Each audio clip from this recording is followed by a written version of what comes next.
what time it is. Marvin Devine, Hoover, Axel,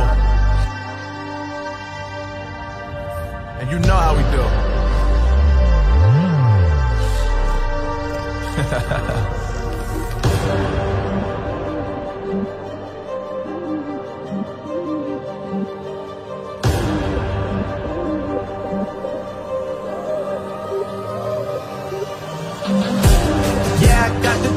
Yeah, I got the juice. Big game cool, make them look like cool. Always play it cool, that's the biggest rule. Forget what they doing, keep on doing.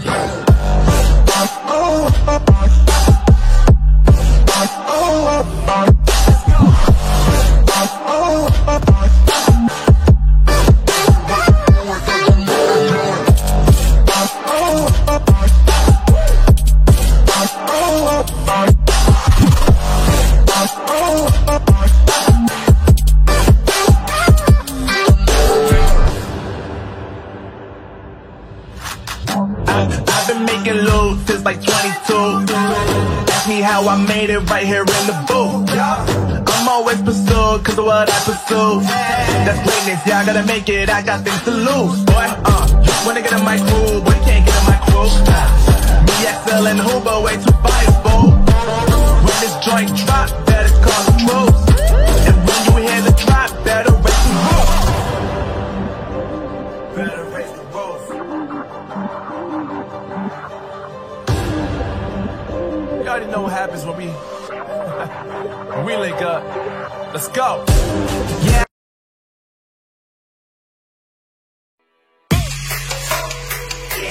All these brothers, my guys, know that they fly, know that they ride or die. I keep waves by my side. CJ Ike, now I gotta roll with ice. Cold, these brothers, my guys, know that they fly, know that they ride or die. I keep waves by my side. CJ Ike, now I gotta roll with ice. Ride or die, ride or die, ride or die, ride or die, ride or die, ride or die, ride or die, ride or die. Cold, these brothers, my guys, know that they fly, know that they ride or die. I keep waves by my side. CJ Ike, now I gotta ride or die.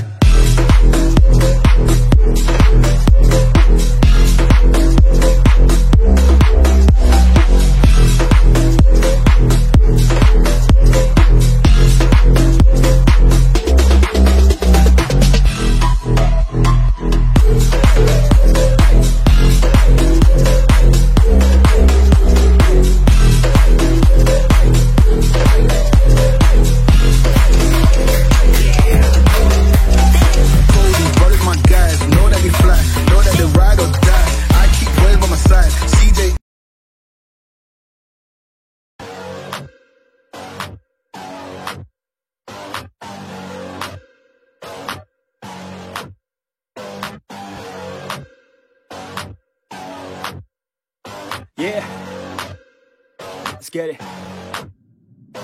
It's you against the world, better figure out fast who the hell you could trust. If you wanna make it past all the fakes and the lust, better figure out fast. Nah, this ain't what you want, you don't want it that bad. Can you give up all your stuff? Pay attention to the facts and forget the media. Figure out your own path, can you figure out love? Or do you feel wrath? Can you hone that feeling and create an impact? Or go get it, if you wanna go get it. Get with it, ain't nobody gon' give it your ticket, gonna take a quick minute. Don't quit it, figure out your own limit. Life is a test of best, make progress. Figure out what is next and carve a path, yes. No, they never second guess, take a chance, no regret. If you wanna take a breath, give your blood and your sweat on.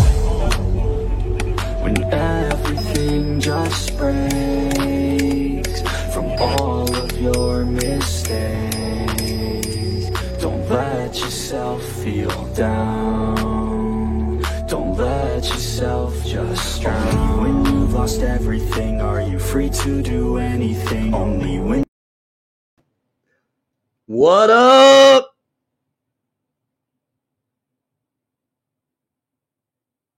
Oh, what's going on?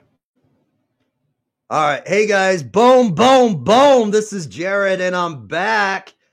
Hey, man, I'm so pumped. This is so... Yeah, there we go. It's a little late. Boom, boom, boom. This is Jared, and I'm back. All right. That was a little bit of a delay. That was supposed to go on a little sooner, but oh well. Hey guys, man, I'm so excited to get this going. All right, this is the Warriors Quest show. I'm Jared A. Brown. I'm your host, and I'm happy to do a very exciting show tonight.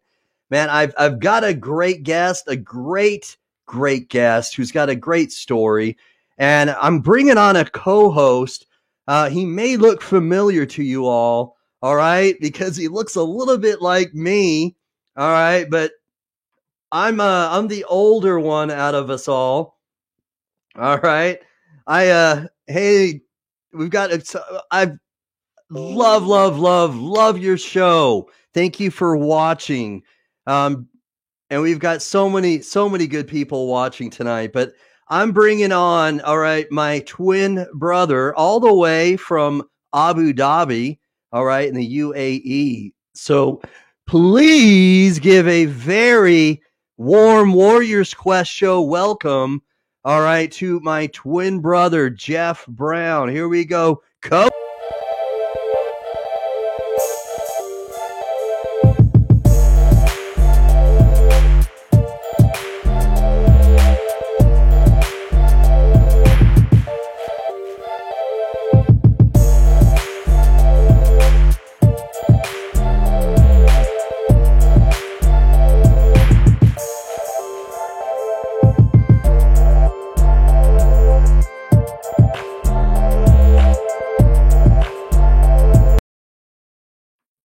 All right, guys. Hey, what is going on? Welcome. This is my twin bro in the house. What is going on? What's up? Happy to be here. Yeah. Hey, thanks for watching, Sam, Mr. Kidney himself. All right, I want to give a shout out to Sam. Please check out his YouTube channel, Mr. Kidney. He's got a great YouTube channel. He's advocating. He's a kidney disease transplant. He's a transplant recipient himself. And we've got a lot of great people watching. Candy's watching. She says right here, "Yay, Jeff!" And we got Dawn watching. Dawn Smith Bates. Whoop whoop. It's Leslie DeVoe as well. Thanks for watching. So you all know what we do, all right? So please don't be stingy. Don't be stingy and smash that share button. Smash it. Okay, we need your help because just like we do every week, all right? What we do is we spotlight a kidney warrior. All right? We're spotlighting a great story tonight. And I can't do it alone. I need your help to broadcast this. And tonight I've got my twin bro helping me out all the way from Abu Dhabi. What time is it over there? It's 4:51 a.m. Ouch. That's early. I'm still wiping the sleepies away from my eyes. Excuse me. I'm waking up still here. All right. Yeah. So tell me all where you're from. All right. Comment below where you're from. So I'm going to bring on our very special guest. She and I got connected on Instagram because I was scrolling through the feed and looking for kidney disease related material, and I found her information and I was able to reach out to her. Nice. Candy's from Pittsburgh, very nice. And so it's Jules Aronson is her name, and she's from Castle Rock, Colorado. And our sister Jeff, Maria, used to live in Castle Rock. This was in the 90s to early 2000s, of course. But Jules is from Colorado, Castle Rock, Colorado, and she's looking for a living kidney donor, but it's because of lupus. And so if anybody else here that's watching who has lupus, I think I know there's some other kidney warriors here. I'm not sure if Leslie has lupus. I may be wrong on that, Leslie. But anybody else, Leslie's from Atlanta. I love the ATL. So Jules has lupus. In fact, I'm I'm going to share my screen right here because I know I'm going to foul it up, and then my eyes are going to be looking up, and you're thinking, oh, isn't he paying attention? So I'm going to share my screen here, and I'm going to show her. She's got a great website, so I'm going to share that website. It's Jules Needs a Kidney. Here we go. Let me know if y'all can see that. Can you see that? All right. So she was diagnosed with lupus nephritis as well, but she has had systemic lupus since 2004. But the lupus nephritis is what compelled her to drop out of nursing school and is now destroying her kidneys. And so that's why she's undergoing dialysis 3 times a week, which many of you kidney warriors know doesn't make you feel well. So we're going to bring her on. We're going to talk about her website. We're going to talk about, her search for a kidney donor and lupus and all things Jules. So I'm going to bring her on, everyone. So, please, all right, give her a very, very warm, Warriors Quest show welcome. Here we go.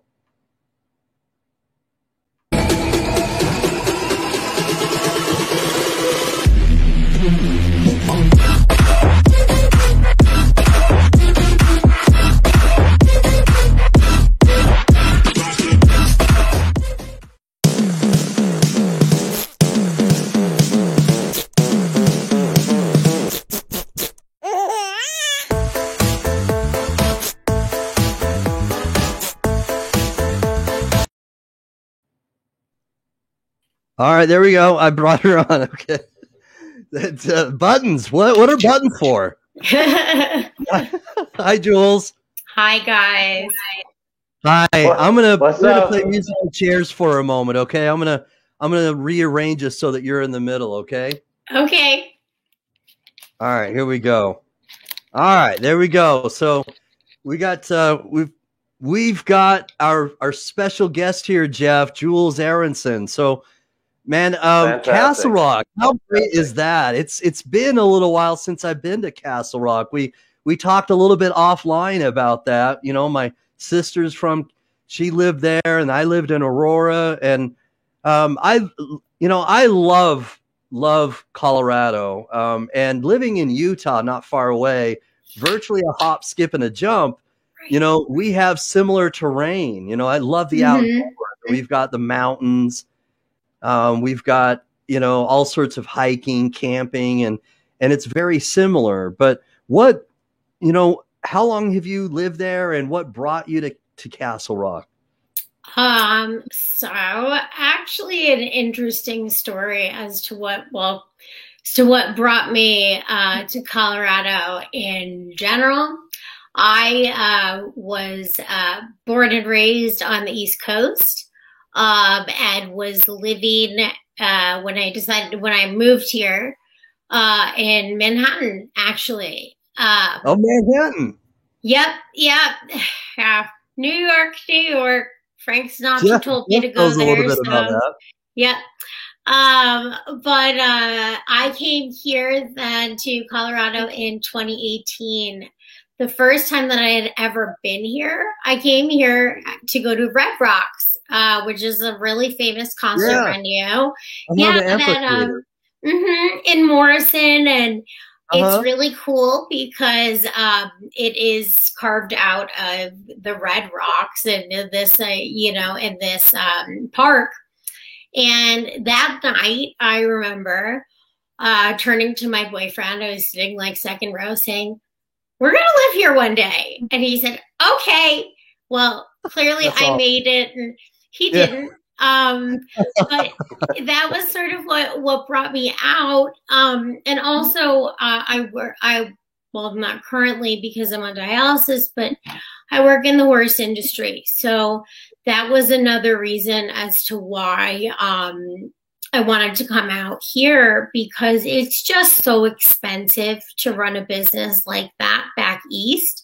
Here, it's still really expensive to run a business like that, but it's about half of the cost. My goodness, the people here are just so so nice. And living in a very fancy neighborhood in New York to coming here, I just love Colorado. I feel at home here, and Castle Rock is great. Really such a small world that I used to live in Aurora. I'm literally there all the time. And Jared and I were born there. Yeah, you said it in Aurora. That's so really is a small world. I have connected with so many people who I never would have connected with ever, but who are in close circles or close proximities where I could have run into, know. So yeah. All right. So I have a question, Jules. Sure. Coming from Manhattan, I'm sure there you would hardly ever drive a car. Did you have to get used to driving a car to go places once you moved to Colorado?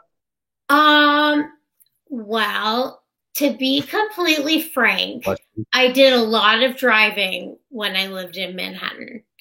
A lot. More so probably than, I took public transportation, like if I needed to go to different hospitals or things like that. But, I had some stuff that was going on with my family during that time also. Everything's A-okay now, but where I needed to be home. So I actually kept my car, in the garage in the bottom of my building, which was really expensive. And I drove home all the time from 27th and 2nd to Connecticut. And my mom, when I was a kid, thought that it would be a really good idea to have me learn how to drive when I was 17 in New York, which kids don't do that because I don't believe it's legal anymore. I'm a lot older than you think. So I learned very quickly how to drive in the craziest, probably other than like, Thailand and Bangkok or, maybe, I don't know. I don't even know. Maybe L'Arc de Triomphe around there. But I've been in some pretty crazy driving situations. So although I take some time off, I never really forgot. So most people usually get scared though. Jeff, that was a very valid question. I'm just weird. So no, I like that. That. And so I'm actually flying to New York tomorrow. Out of Abu Dhabi. Yeah, it's a direct flight. It's like 14 plus hours. Coming into JFK, I'm assuming. Right, yeah. Mm-hmm. Yeah, hopefully you guys have those cool beds where you can lay back because that flight's a killer. So a long flight, yeah. Yeah, for sure. For sure. Well, I was sharing my screen a little bit and showing your website, and so how did it all come to to the diagnosis in 2004 about the systemic lupus? How did it, usually when I interview people that have lupus, honestly, is that generally they're sick for years before the diagnosis happens. Is that what happened to you? Or? Well, no, that's not what happened with me. And Jared, you're right. Most people who have lupus, I was reading a statistic. I can speak, I promise. Statistic the other day. Basically, and now I'm trying to think of. You know what? That statistic will come back to me because I just literally had a moment of a brain fart, which is something actually that is a side effect of kidney failure. And not many people, and that literally just happened in real time, which is right in real time. For me, Yeah, I'm like, fog. oh my God, that's so scary. But for you guys, it's like, it's important to see because this happens to me all the time. And it is something that is literally called kidney confusion. And I tell people that, and yes, oh yeah, it's a real thing. And it's from toxins in my brain. And unfortunately, yesterday, didn't really plan on saying this on air, but it's important. I had a COVID scare. I woke up with a really sore throat. And although I'm vaccinated, I still had to go and get a test. So I haven't had dialysis at this point in 5 days. So my brain is a little mushy. Yeah. So I may ask you to repeat questions. That's okay. I'm never not listening. I always am, I promise. And every kidney patient, for anyone out there, we're listening. Our brains just hate us. So I'm sorry, if you could repeat the question and I'll just start over without said kidney confusion brain fart, that'd be wonderful. That's all right. No, it's a good thing we have the brain fart muffler on because I didn't even hear that one. Right? Oh, whoa. All right. What are you talking about? Yeah. So usually when I interview patients that also have lupus, it's years before they're diagnosed with lupus because there are underlying issues and symptoms, and then it takes the doctors a while before they pinpoint it, so to speak. But it seems like that wasn't really the case with you, or no. So I do remember that statistic now. I won't forget this time. All right. It takes about 7 years on average for people who are searching for a lupus diagnosis. And you could switch, flip-flop lupus with fibromyalgia, with a whole host of other diseases that are somewhat similar. It takes about 7 years or so. And it's more difficult to get diagnosed as an adult than as a child because you really have to be your own advocate. And I'll tell you, some of these people that I have met who are, quote unquote lupus warriors, it took them sometimes 10 years to get diagnosed, and they just will not stop advocating for themselves. They would not take no for an answer because you can't show up to a doctor's appointment saying, I feel like I feel like my arm's falling off. And the doctor said, well, your labs look good, so you're fine. Just go. That's normally what happens. That does. Yeah. So with me, I wouldn't necessarily say that I was lucky to get this rheumatic fever that I got when I was 8, but I did. And we didn't know what the heck was going on with me. I was like Veruca Salt, I think is her name. The character of Willy Wonka who turns into a blueberry. I didn't turn blue, but I did get the puffiest I've ever been in my life. The one experience from that I remember was going into I'm not talking bad about Quest Diagnostics. I love you guys. You're great. I was 8 and I'm 31. I'm still a hard stick. They could not for the life of me prick me. I was not about to say, hey guys, go in my hand or go somewhere else. I was a kid. I didn't get blood drawn. It was terrifying to me. Gotcha. And okay. Yeah, I think I was 8 or 9 at the time. Right. It doesn't really matter. Wow, that's very young. Very quite young. I went to a private school at the time, which just so happened to have a couple of celebrities, kids that I went to school with who were all of my age. So which celebrity? Let's see. I went to preschool and middle school and high school. Actually, yeah, I went to all school with them. With Diana Ross's son, Kathy Lee Gifford's son. Okay, wow. I also Tommy Hilfiger's son. No way.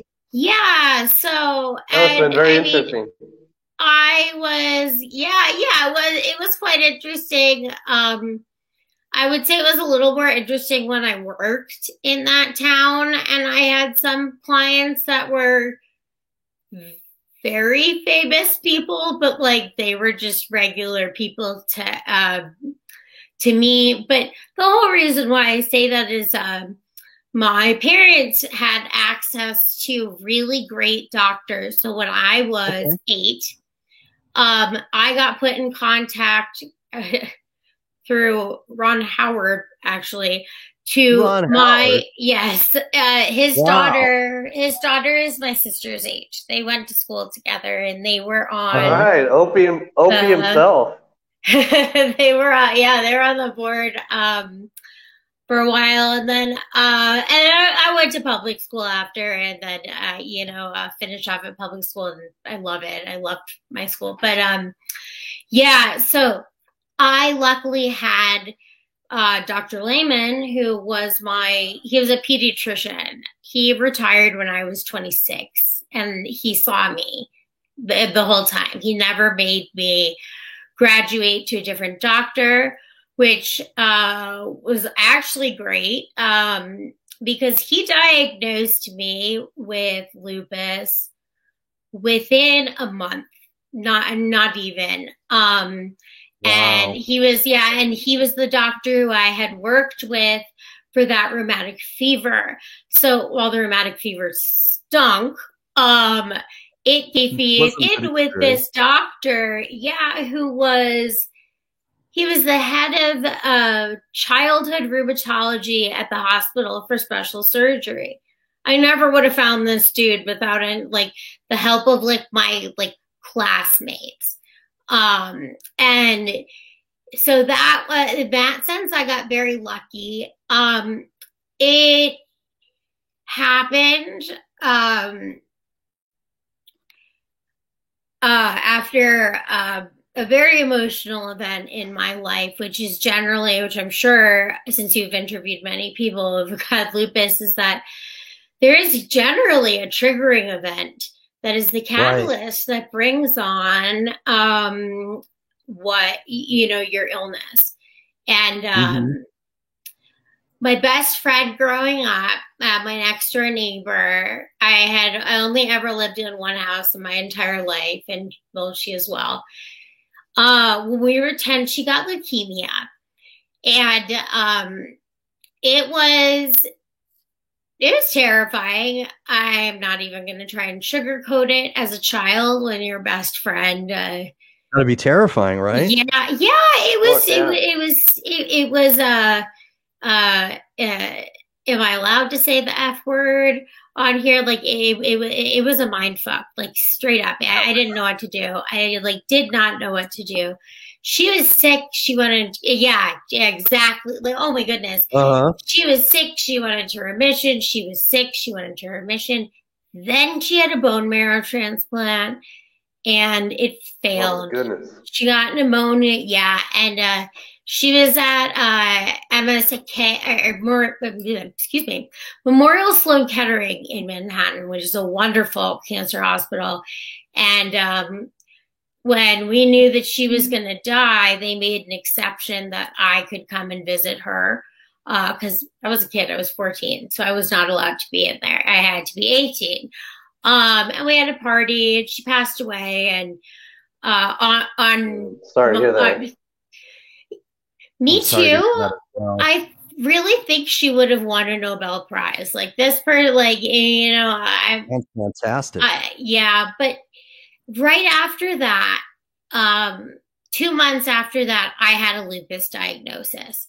And it's kind of amazing how quickly my body began to shut down when I wouldn't say when my brain began to shut down, because I was 14 at the time. I did shut down. Oh my goodness, did I turn into an angsty teenager? But honestly, I didn't feel well. So while my friends were out partying, I would stay in on the weekends with my parents.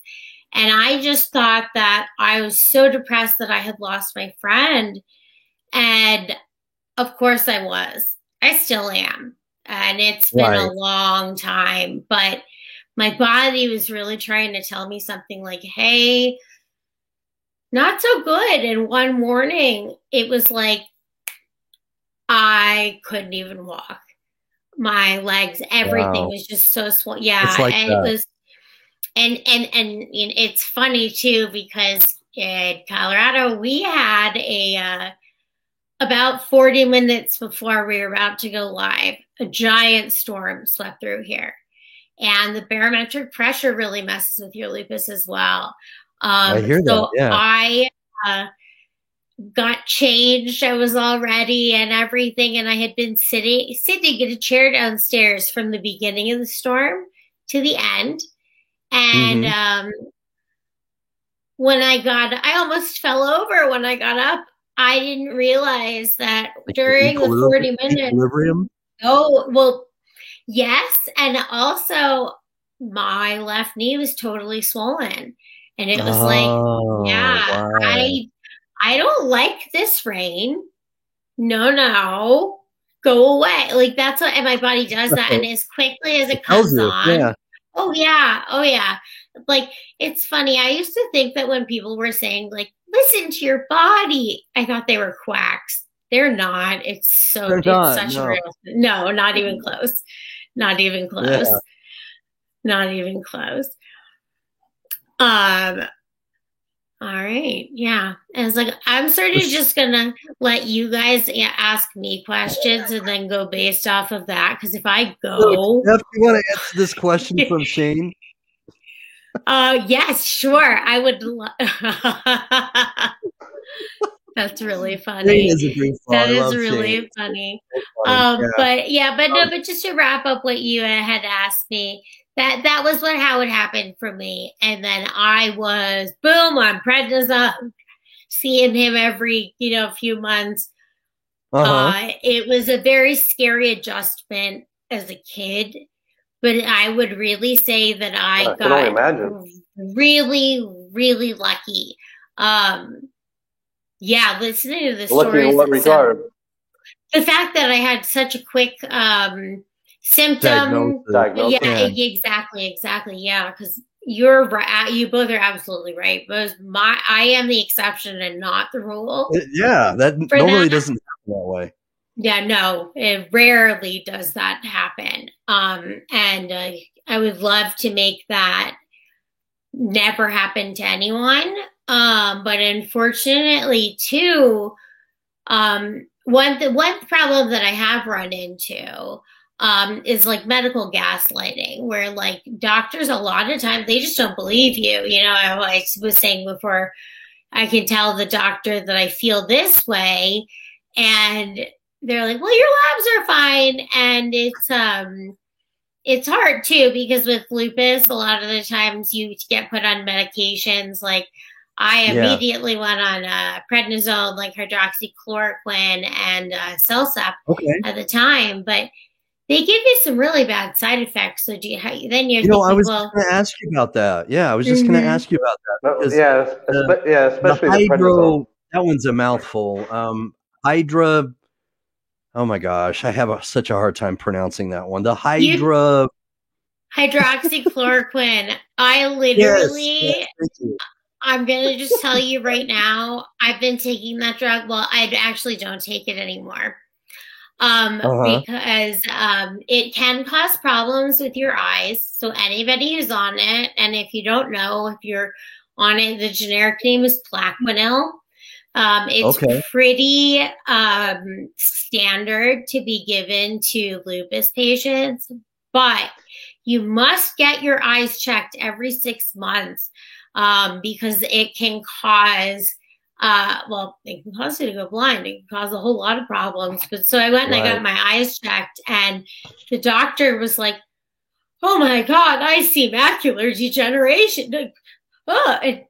Well, so he sent me to a retinal specialist. I freaked out for 3 days thinking I was that would going to die. That would make me freak out. Right. And I've been through a lot of medical trauma, and I shouldn't be laughing because none of it's been funny. But like that, I was like, oh my God. Because I have glasses. I don't wish I was wearing them now. Can't see you super well. I love them. But I want to do contacts. So the retinal specialist did not see that I had, retinal or macular degeneration, but she did think that I may have something completely unrelated that I don't need to get into right now. But so I stopped taking that hydroxychloroquine. I had to read it a lot to be able to pronounce it. I just said, the one with the H or Plaquenil. Right, yeah.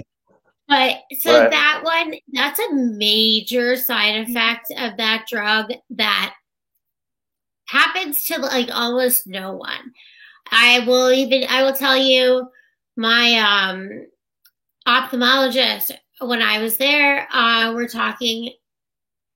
I said, how serious do you think this is? And he goes, well, I've been practicing for 30 years, and this is the first time in 20 years that I'm having to make a phone call to someone's rheumatologist to tell them to stop taking the drug. So nothing really bad did happen. I didn't get an official okay to start taking it again.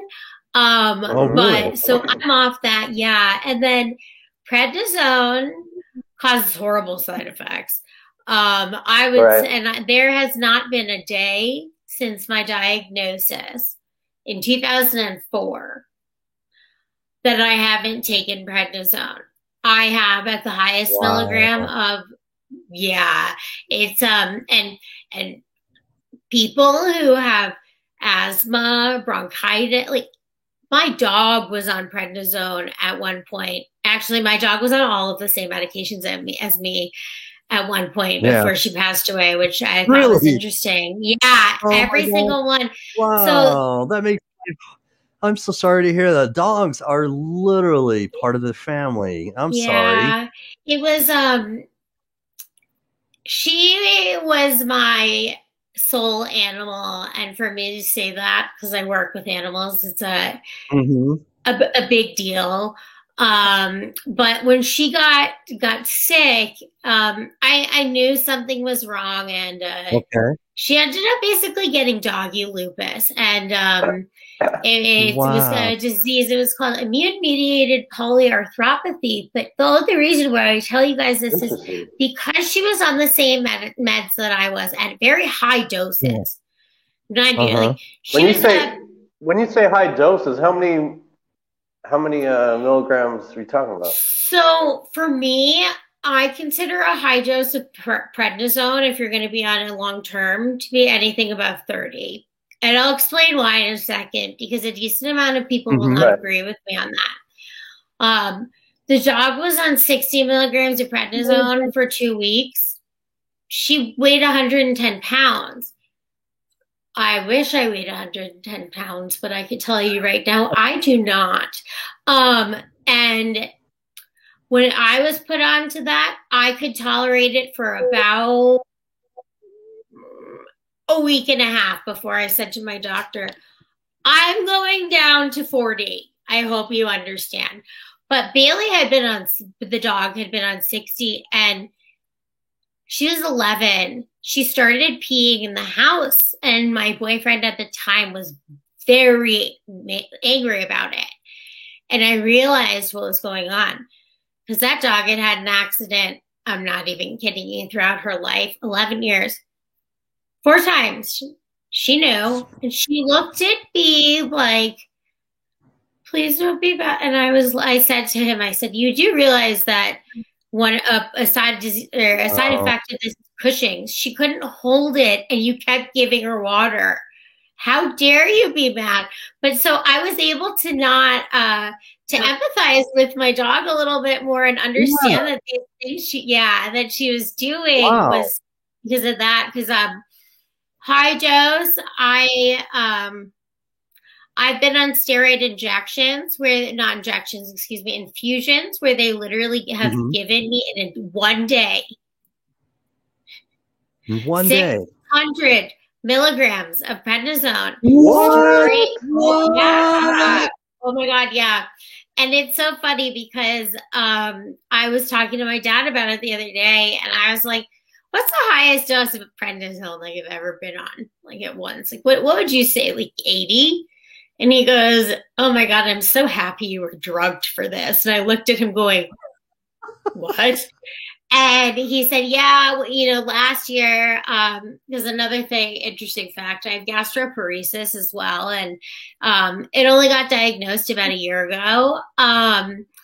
So yeah, during that time, I was on some pretty heavy pain meds. And the only pain med, sadly, that doesn't make me sick, is Dilaudid, which is really heavy duty.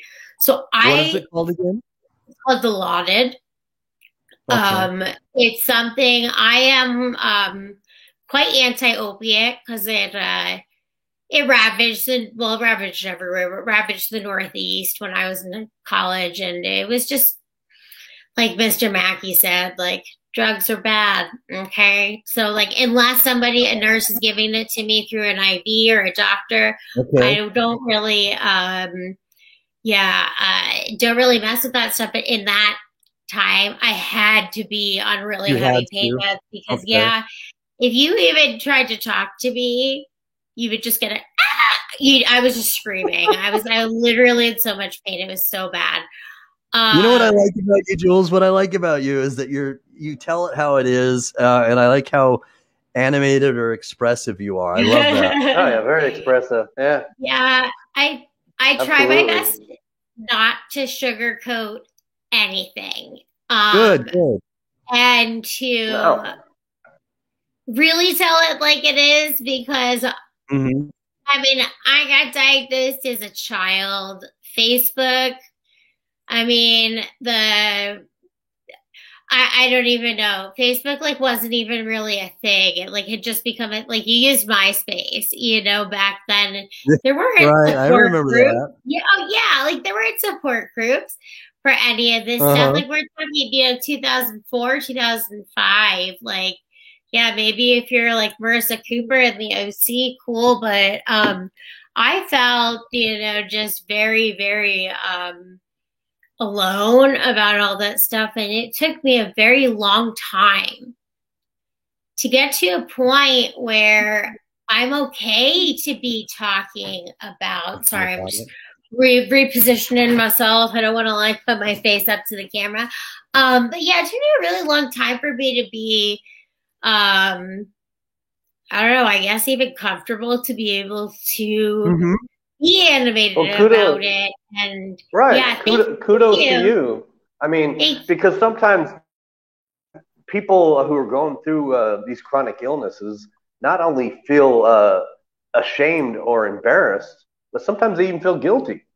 So yeah, it's important that you do feel 100% confident and comfortable in talking about it. Oh yeah, and sorry, I didn't mean to interrupt you.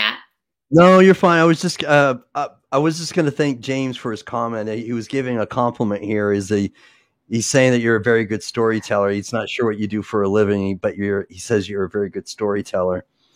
Oh, well, thank you very much. I'm sorry, I can't see who that question came from. I believe you said James. Yeah, James from Dadvice TV. It's his. So for those of you who I'll just do a plug-in right now. James has a great YouTube channel as well called Dadvice TV. A great guy. He's a kidney warrior himself. He has kidney disease, and he has just a lot of great people that are on his YouTube channel. He brings on renal dietitians and all sorts of people. He's a great insight. Thanks, James, for your comment. Oh, that is wonderful. Well, actually, I can say what I do for a living in 1 second. But Jeffrey, you actually just brought up a really wonderful point where you were saying that, just like real quick, where that people with chronic illness, that they feel guilty. And I want you guys to know that even though I'm happy and, and can be positive in spreading awareness about my illness. No matter what, it is still quite easy to feel like a burden and to not, Right. if you push away those feelings of guilt. I've been trying in years and years and years of therapy, and I still haven't figured it out yet. So if anybody has a legitimate answer to that, and they're not going to be sarcastic, like alcohol or whatever, right? Yeah, just joking. But I think like the best thing for people who are not chronically ill is to just remind your friends that they're not a burden, even just like random times. Because very good point. Yeah, even when we say that we're like, oh no, I know, it's really nice to hear, because we will always feel that way no matter what. Like sometimes you need help putting on your pants, and like it really makes you feel like a burden. Really does. To answer what I do for a living, I know James had asked a question. Currently, I am a professional dialysis patient and motivational speaker. But in a former life, I was a horse trainer a horse trainer who dabbled in finance. During COVID, I had a business plan that was pretty solid, set in stone. I was going to go back to my roots and make writing. And I saw somebody asked if I had hobbies.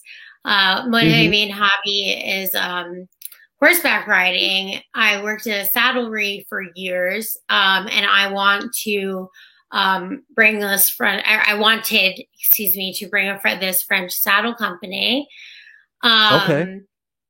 To Colorado, because there's only a rep from Utah, and she'll come out here. Nice. And I wanted to be like the Colorado rep and convert a horse trailer and then go to different barns, because during COVID, nobody wanted to, to go to a tack store. And that way you can provide a unique experience for horse and rider. However, being sick, and I've had lupus for a long time, but I'm talking about like when my kidneys failed and going on to dialysis and things like that, everything changed. So now when I say, full-time dialysis patient and motivational speaker, I spend a lot of time, and some people are like, oh, it's silly, but on Instagram connecting with people and talking to them, because when I get my kidney, I want to start a nonprofit, which will either, to help people going through what I've been through, just with chronic diseases in general, and then also advocating support's a great thing. Yeah, always. And there are so many people out there who don't have any support at all. And it's true. I've been very blessed throughout this entire journey for the support of my parents, especially my dad. I definitely, and I'm not saying this to be morbid, I'm saying this because I'm so thankful. I don't think I'd be alive right now. If it wasn't for him. So hopefully he'll help me in some ways with this nonprofit. But I think I have a little time while I wait for this kidney. So I have some time to narrow it down. But hey, I'm Jill of all trades. I'm going in all different directions. I like that. Yeah, I like that. I like that a lot. Jules? You mentioned that you're on dialysis currently. So do you do in-center hemodialysis, or what modality do you do? Yes, Jeff, that's exactly what I'm doing. So at the end of September 29th, 2020. I had been at a horse show the weekend before. I got a call from one of my doctors who said, basically kind of like, are you like okay right now? Like you should be dead. My creatinine was through the, it was, I think it was above 7. Wow. Yeah, which is, yeah, if you know your kidneys, it should That's be really high. under 1. Like Right. above 1 is like, oh, okay, there's something going on here. 7. Mhm. My creatinine has been as high as 9 before. What? Yep. And I'm still alive. I'm right Incredible. here. Yeah. I swear. That's incredible. Yeah. I don't know. I've had a lot of near-death experiences, but I'm still, I'm still fighting. You're persevering. Yeah, you're enduring. Yeah, and it's just, it happened really fast. That's the main thing. Nothing went according to plan, and I don't think that life ever goes according to plan, ever, for anyone, No. whether you have lupus or the worst thing that happens to you is you stub your ingrown toenail every day, you know, and it sucks, but life happens. And some things happen for a reason. Some things just happen. I went into the hospital for gastroparesis and found out that my kidneys were failing. So all summer, I had been pretty fluid overloaded, and I don't have a picture handy, but if you guys follow me on Instagram and you scroll down, you'll be able to see what my face looked like. I had a traditional moon face, which anybody who's also taken steroids will understand. Like, that's what you get, because I had in one day 600 milligrams pumped through me. So I went from being milligrams. Oh yeah, a human to being Hulk. So like, and it was funny because my hair was up in on my head. The hospital that I stayed at with was beautiful, but it was pretty hard to, you know, luxuriously blow out your hair. So I had like this bun on top of my head, and when I came out, I looked like a sumo wrestler. Because I was just so mood overloaded. Like, really though, I wish I had sent the picture to you guys beforehand so you could show it right now. But my goodness. But really though, because it makes just your whole face just, you know, look totally, totally puffy, and my whole body. I had really bad edema in my legs. And before that weekend, when they called me to tell me about my creatinine, my edema had pretty much not all the way. And you can also tell I haven't had dialysis in 5 days, because right here is where I also hold my water. Which is funny. You can tell based off of that. But yeah, so I was placed on a pretty heavy diuretic, which makes you pee. Right. That's how I got rid of the water, but I didn't understand it or realize that diuretics and PSA, guys, if you are close to end stage renal failure, please do not ever put yourself on a lot of diuretics, because they will literally kill your kidneys. And that's what happened to me over the summer. Yeah. And I also went on chemotherapy, as a lupus treatment, not for a cancer treatment, which ended up not working at all. I was really angry. I hate chemo.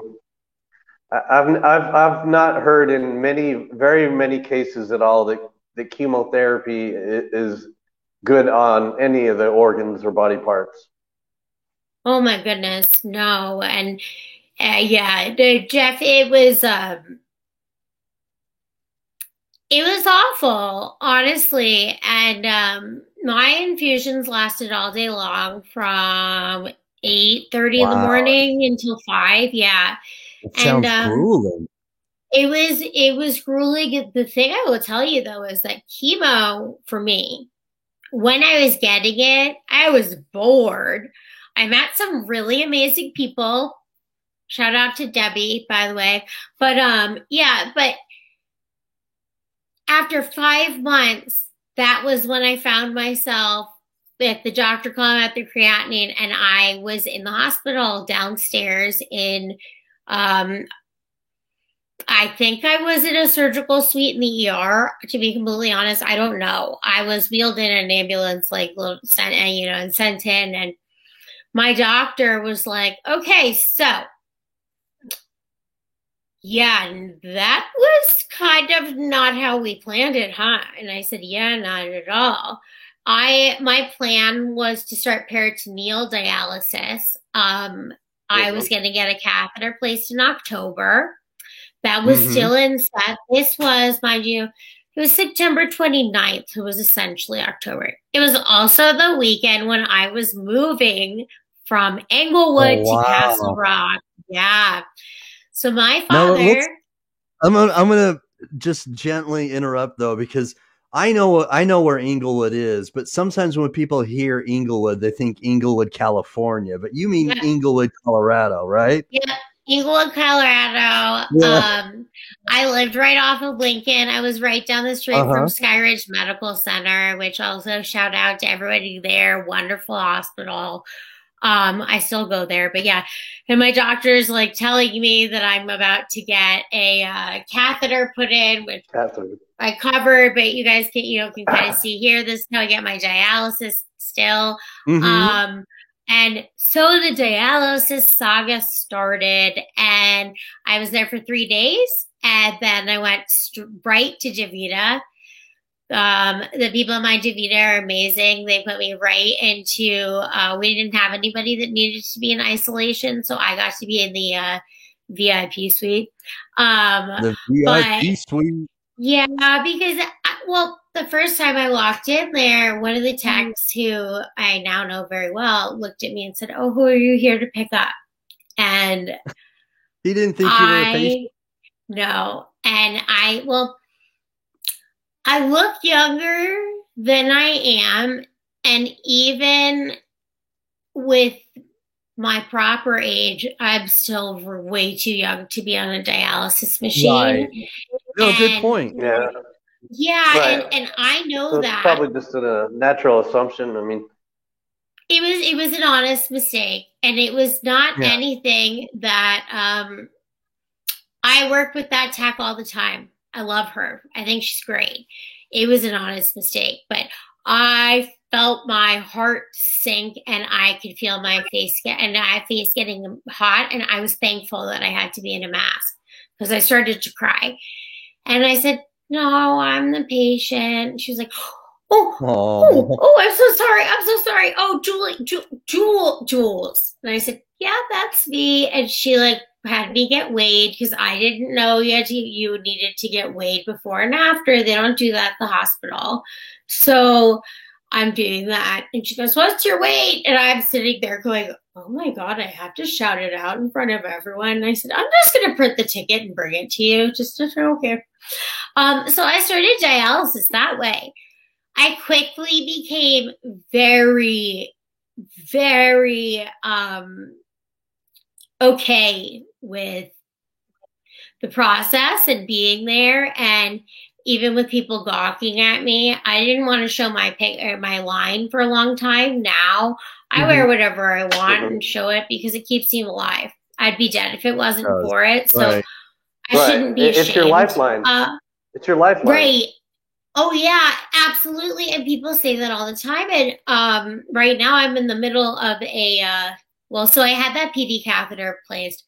My gastroenterologist in August, he said to me, and it was over a telemedicine appointment, so no masks. So I saw his full facial expressions.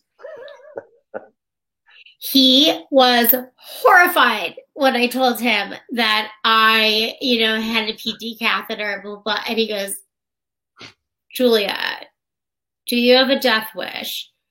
And I said, "What? No." And he goes, "Why did he say that?" Well, because one thing about gastroparesis has to do with the pressure in your stomach. And when I'm having an attack, I feel like somebody is stabbing my diaphragm, and then they stop stabbing because I have like 20 knives in me, and they all start twisting. Right. And it's like right there. And with PD, you have free floating fluid in your abdomen. And it sort of sucks in the toxins that are in there while you sleep, which is cool, really cool. And a great option. So with that in mind, I'm surprised that PD was ever even recommended for you. Yeah, I am as well. I was not also during those appointments completely in my right mind because I was still on pain meds and I, was weaning down. Okay. So I'm a little sad that I hadn't really weighed more of my options, because another thing with hemo versus PD is you do PD at home, and there are many people who do at-home hemodialysis. That's not for me because I'm forgetful.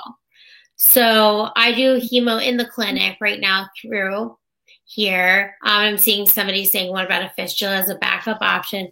The fistula actually, so we pulled that out, and I'm wearing a sweater so you guys can't really see it, but I do actually have a fistula in my arm, which right now. I'm going to put you solo for a moment, okay? Yeah, there we go. Then I can show you guys. I can show you guys without having to take my shirt off because I have a stretchy sweater on. So I had a fistula placed on February 23rd.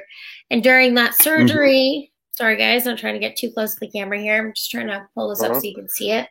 And so it's an AV fistula?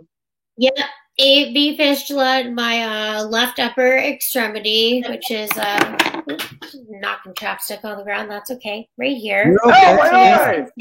Yeah. Hey. And this is from from an infiltration that happened, which so I had been having issues with it from the first place. Bruise or what, huh?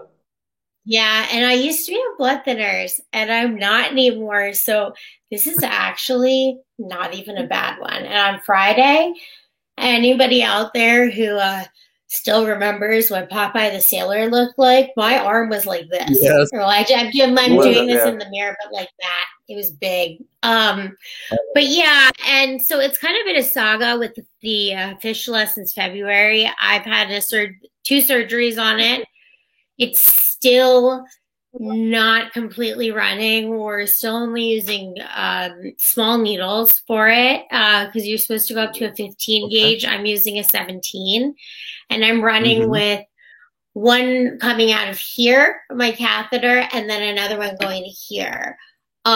So we'll see. I've had this line for almost a year, and it's really messed with my quality of life. So if that fistula the catheter. Yes. Yep. And if the catheter could go away and my IV could literally respect me for a moment, it would be really great.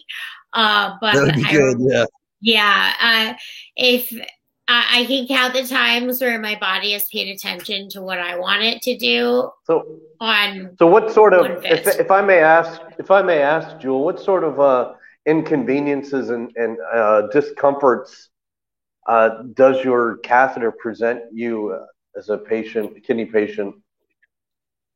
Well, it presents a lot of different things during dialysis and not during dialysis. This line goes directly to my heart.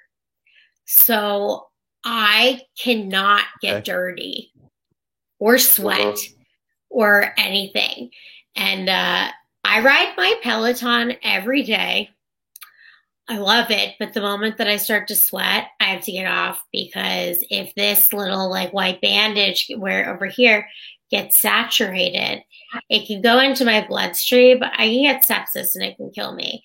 That was one thing in the hospital that they will say that they pounded into my brain. You will get sepsis and die if you do XYZ. So sepsis is scary. Sepsis is really scary. Yeah. Really scary. Yeah. And so you cannot shower. You cannot swim. You cannot go to the beach. You can't go camping. You can't go anywhere where you're not anywhere near an emergency room.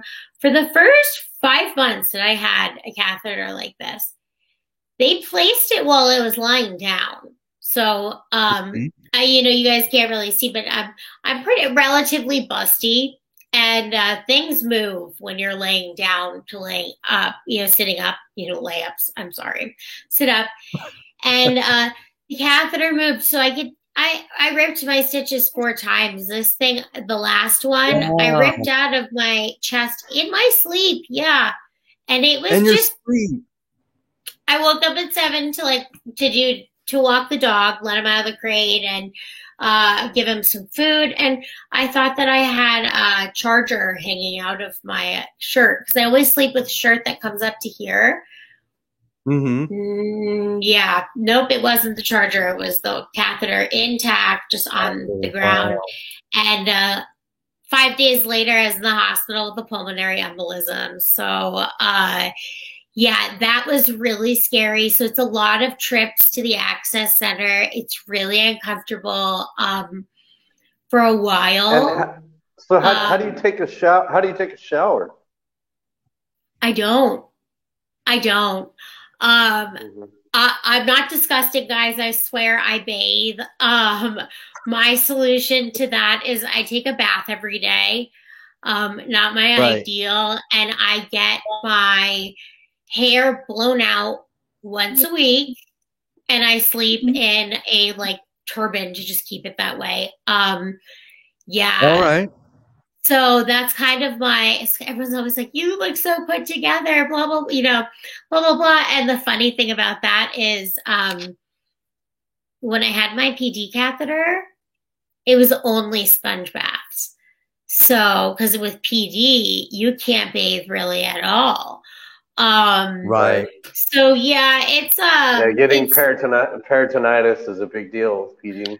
Really big deal. And you have to change. Excuse me. I have lipstick in my teeth. I'm just gonna rub it off real fast.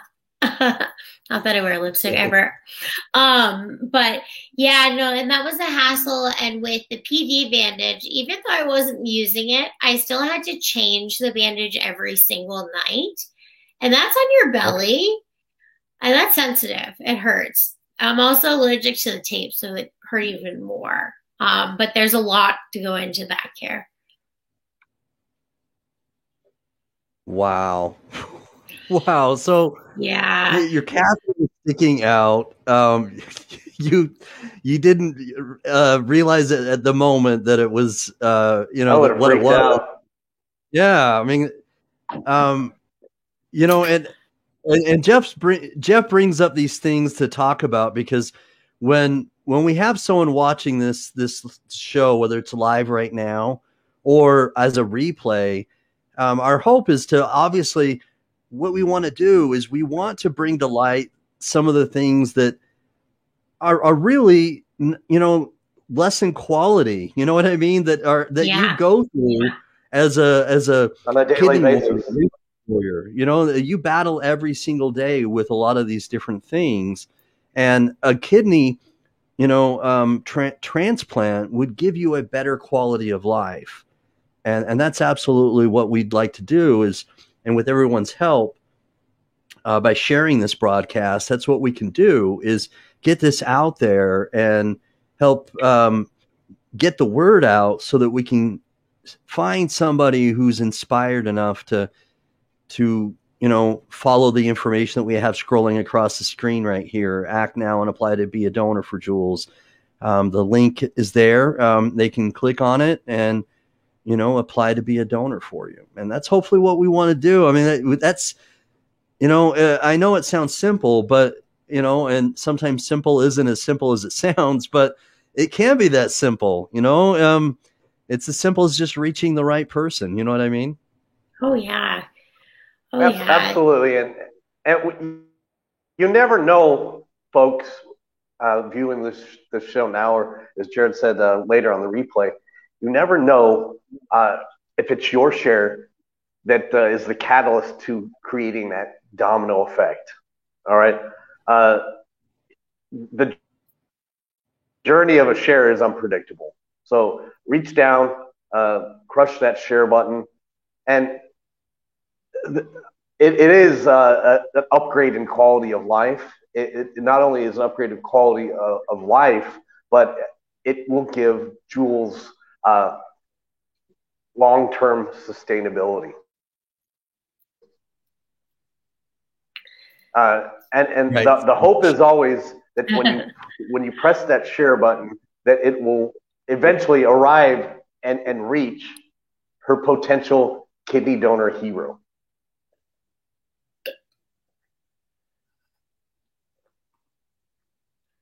So Jules, we're going over an hour here, and I appreciate the time that you've spent with us, because I just you know, I love your story, because you've had so many things during your life you've had to overcome. You're an overcomer.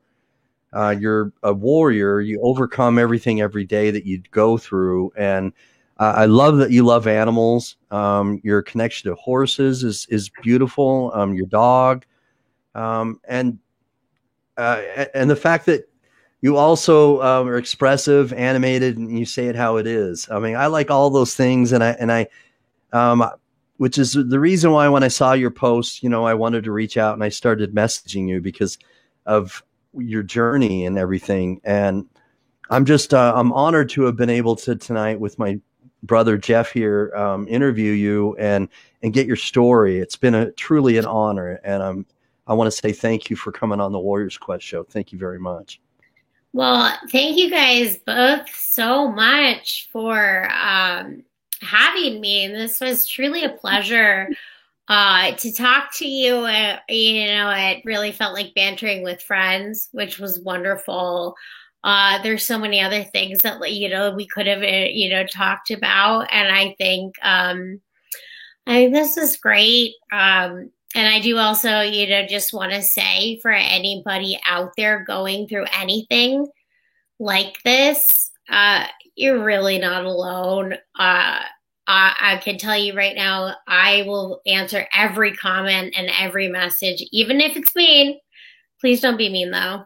But, you know, if you need to reach out, or if anybody has specific questions about what they've been through, about, you know, again, the donation process, or anything like that, because it really can be quite overwhelming, and you really never do know what share is going to do it for you.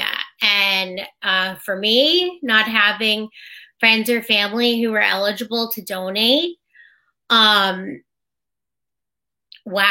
I will, I'll never forget about the kindness in strangers, because, well, I don't know who has signed up for my list. I know that over a dozen people have, and my page. Awesome.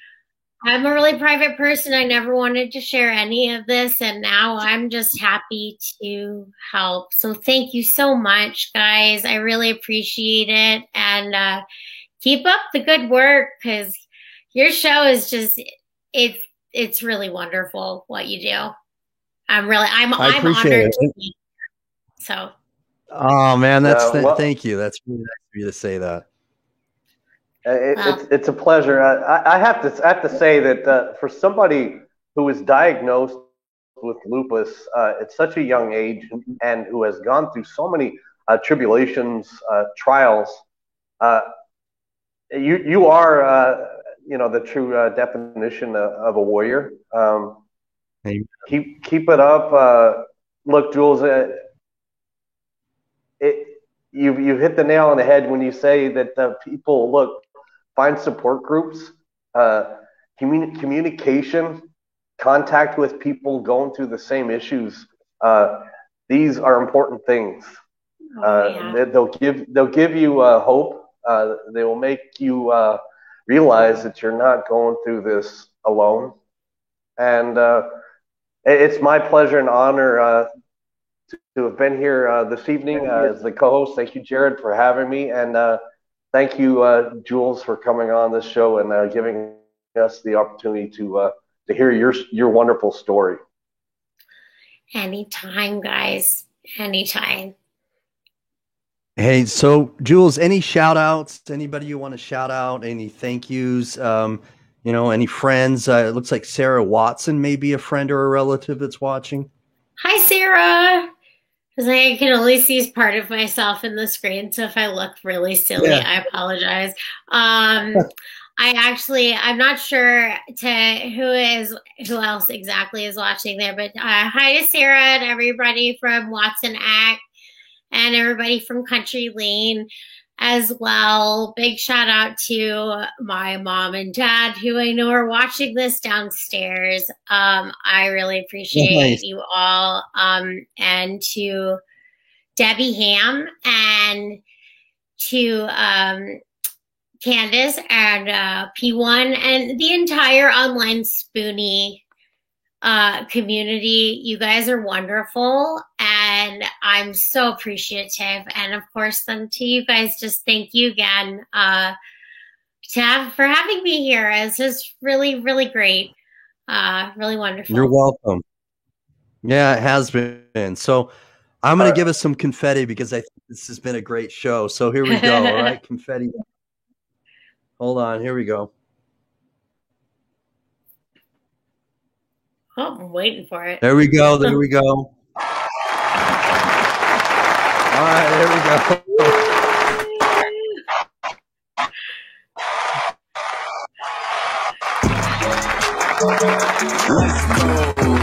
All right, so all right, God bless you, Jules. All right, we're gonna get this information out to the masses, and whoever doesn't share can kiss out. I'm just kidding, but thank you so much, Jules. All right, God bless you and your family. Hit me up. All right, do not hesitate to hit me up if you get the call, whether it's from a living donor or a deceased donor angel, and you get the call. Let me know, okay? Because I want to celebrate every kidney warrior's journey when they get a transplant. All right. Absolutely. I have a list of people I need to call, and both of you guys are on it. So. All right. Thanks, Jules. Don't forget to find Jules on Instagram. Oh, yeah. My handle is at Hote_hemodialysis. Or you can also find me at www.julesneedsaKidney.com. My survey and links to my Instagram and Facebook are all right there. In your bio. Yeah. Fantastic. Okay. All right. All right. Thanks again, Jules. God bless. Have a good evening. All right. Thanks. You too. Okay. All right. Bye-bye. Bye. Hey, thanks for coming on, Jeff. I know it's real early in the morning, and I hope maybe you can take a nap or get some sleep. But I know that you're doing some preparations, and that you've got to get some rest. So thank you so much for coming on so early in the morning in Abu Dhabi. Oh, you're welcome. It's my pleasure. Yeah, it's a big day ahead of preparations. I'll get some sleep now, and we have to get organized and on a flight tomorrow morning to New York. Well, keep me abreast, man. Keep me updated, okay? For sure. All right, man. Love you, bro. I'll talk to you soon, okay? Love you too.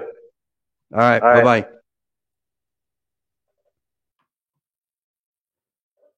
All right, you guys. We've had a great show. Really inspired by Jules. Again, just love her personality. I love everything that she brings because of what she's gone through. She's endured. She's surviving. She's a warrior. If you feel inspired, all right, by her story, please don't hesitate to share it. Share this. Share her links. You can, again, it's julesneedakidney.com. And then you can go to her her Instagram. So please, it's imperative that we get her information out there. I need your help. All right. So please don't be stingy. All right. If you can't donate and you're not healthy enough to donate, then please just donate a share and click on that share button. All right. Just do it. Just do it. Just do it. All right. Just share, or please go to this website and apply to be a donor for Jules. All right. So again, the best way we can get this to go on all algorithms, whether it's YouTube, Facebook, all right, or Twitter, is to make sure there are more comments in this, and also that we share it and we make sure that this algorithm keeps this active. All right. So even after this is not live anymore, okay, keep it live. All right. Light it up with more comments and light it up with shares. And let's make sure that we get this going in the right direction. It can happen. All right. You heard on my last show that I did last week that I interviewed somebody who actually lives in North Ogden, Utah, who has a living kidney donor because the potential living donor watched my show and felt inspired to become a donor for this person, Amber Pulver. It can happen. All right.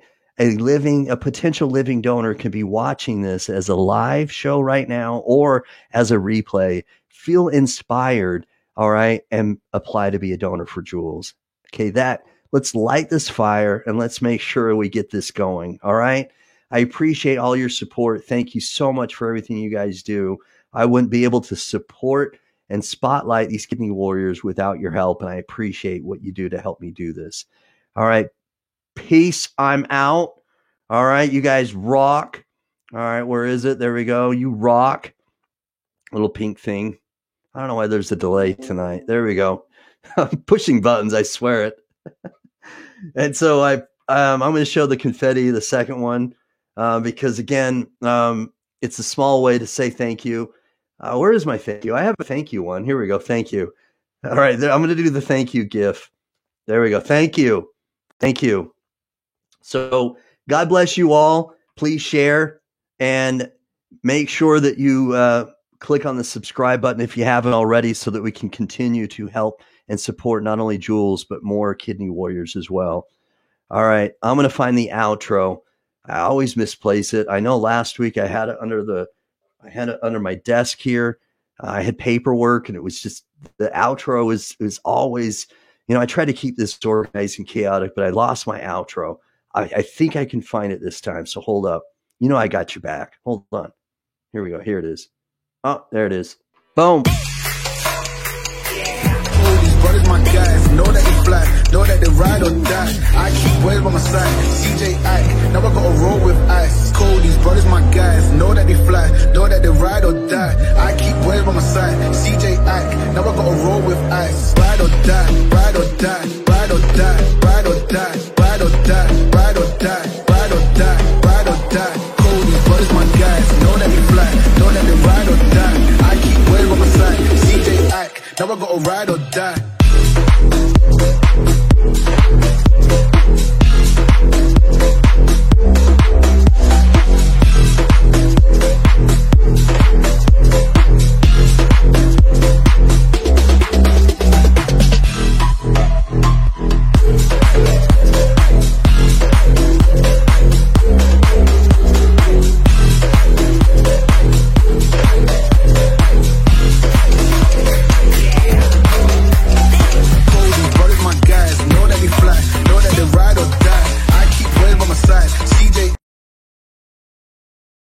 Hey guys, I've got your back. Peace.